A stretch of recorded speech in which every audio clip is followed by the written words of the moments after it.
Hi అండి. ఈరోజు ఆలు కట్లెట్ చేస్తున్నాను. దానికి 4 బంగాళదుంపలు తీసుకున్నాను, కట్ చేసుకొని ఉడకబెట్టుకున్నాను. అవి ఒక దానిలోకి తీసుకొని 4 బ్రెడ్ పీసెస్ తీసుకొని మిక్సీ జార్లో వేసుకొని పౌడర్ చేసుకోవాలండి. ఇప్పుడు బంగాళదుంప ఉడకబెట్టుకున్నవి స్మాష్ చేసి మెత్తగా అందులో సన్నగా కోసుకున్న ఉల్లిపాయలు, పచ్చిమిర్చి, కొత్తిమీర వేసుకోవాలి.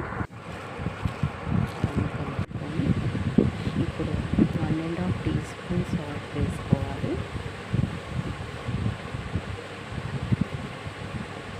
అండ్ 1½ టీ స్పూన్ కారం వేసుకొని 4 స్పూన్లు కార్న్‌ఫ్లోర్ వేసుకోవాలండి. బై మిస్టేక్ వీడియో పక్కనుంది. దాన్ని కలుపుకున్నాక అల్లం వెల్లుల్లిపాయ పేస్ట్ ఒక స్పూన్, బ్రెడ్ క్రమ్స్ 4 స్పూన్లు, మసాలా 1 స్పూన్, ధనియాల పొడి 1 స్పూన్ వేసుకొని అన్నీ మిక్స్ చేసుకొని పక్కన పెట్టుకోవాలి. ఇప్పుడు ఒక చిన్న బౌల్ తీసుకొని దాంట్లో 2 స్పూన్స్ కార్న్‌ఫ్లోర్, కొంచెం సాల్ట్ వేసుకొని వాటర్ పోసి ఉండలు లేకుండా చక్కగా కలుపుకోవాలి. ఇప్పుడు చేతికి ఆయిల్ రాసుకొని మనకి నచ్చిన షేప్స్ అన్నమాట, అంటే బుల్లెట్ టైప్ కానీ లేకపోతే రౌండ్ షేప్ కానీ చేసుకోవచ్చు.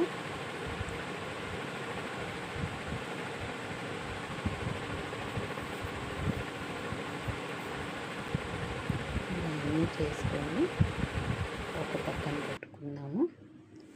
ఇప్పుడు ఒక్కొక్కటి తీసుకొని ఆ లిక్విడ్లో ముంచి మనం బ్రెడ్ క్రమ్స్లో పైన వేసుకోవాలి. అన్నీ అలా వేసుకున్నాక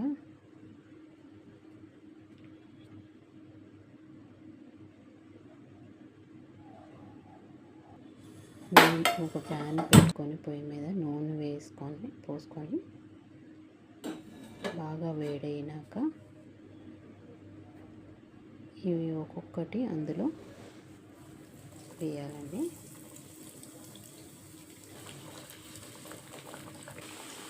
ఇవన్నీ గోల్డెన్ బ్రౌన్ వచ్చే వరకు నెమ్మదిగా అటు ఇటు తిప్పుకుంటూ వేయించుకోవాలండి.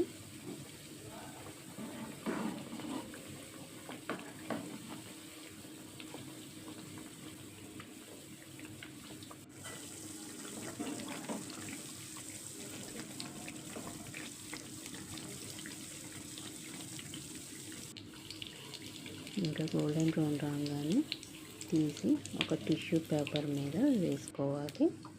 సో ఆ ఆయిల్ అంతా పీల్చేస్తుంది. మళ్ళీ ఇంకో ఉన్నవి కూడా ఆయిల్లో వేసేసుకున్నాము.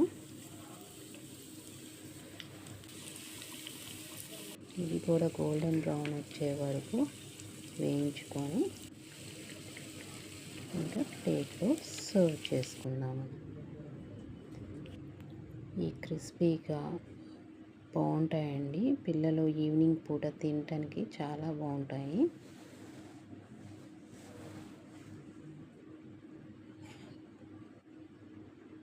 Thank you for watching.